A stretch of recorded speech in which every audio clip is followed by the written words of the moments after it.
చూసి గర్వంగా ఫీల్ అవుతారు. ఇతరులను చూసి చులకనగా మాట్లాడతారు. చిన్న చిన్న విషయాలకు ఆవేశపడుతూ ఉంటారు. అలాంటి వారు కుండను చూసి కొన్ని విషయాలు తెలుసుకోవాలి. ఒక వ్యక్తి నిండు కుండ దగ్గరకు వెళ్ళి అడిగాడట,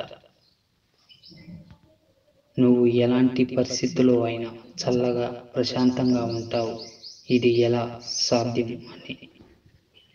అప్పుడు కుండ, నేను ఎప్పుడూ ఒకే విషయాన్ని గుర్తుపెట్టుకుంటాను.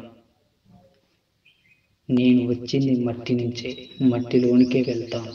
మధ్యలో ఈ ఆవేశం, పొగరు, గర్వం లాంటివి అవసరమా అని.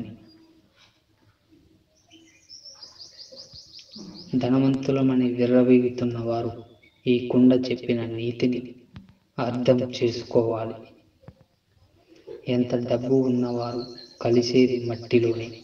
గర్వంతో విర్రవీగే వ్యక్తి శత్రువులను పెంచుకుంటాడు,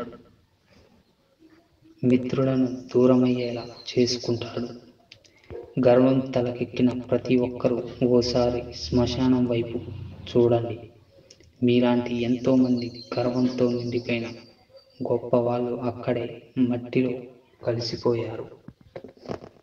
గర్వం ఒకటి చాలు సర్వం కోల్పోవడానికి. గర్వానికి వెనుకే వినాశనం కూడా నడుస్తూ వస్తుంది. సహనం మంచివారి దగ్గరే ఉంటుంది.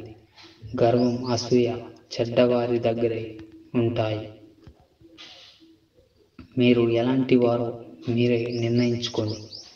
గర్వపడే మనిషికి ఓటమి ఖచ్చితంగా ఏదో ఒక రోజు ఎదురవుతుంది. ప్రతి ఒక్కరూ మిమ్మల్ని గౌరవించాలంటే మీకు ఉండాల్సింది డబ్బు కాదు, సంస్కారం. తాటి చెట్టు ఎంత పెరిగినా దాని కింద ఎవరు నిలబడరు. అదే మర్రి చెట్టు కింద ఎంతోమంది సేద తీరుతారు. అలాగే గర్వంతో ఉన్న చోటకి ఎవరు రారు.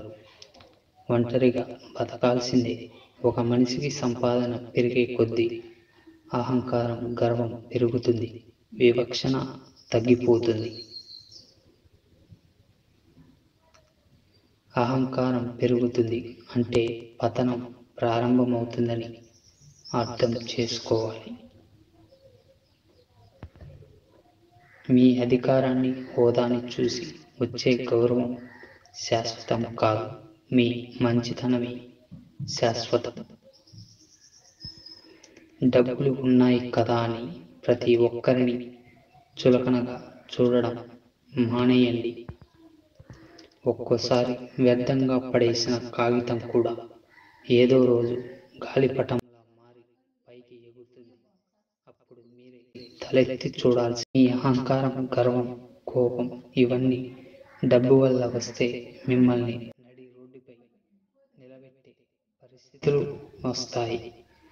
మనకు ఎప్పుడూ తోడుండేది మంచి మాత్రమే. మంచిగా ఉంటే ఇలాంటి సమస్యలు రావు. వచ్చినా కూడా ఆదుకునే వారి సంఖ్య అధికంగానే ఉంటుంది.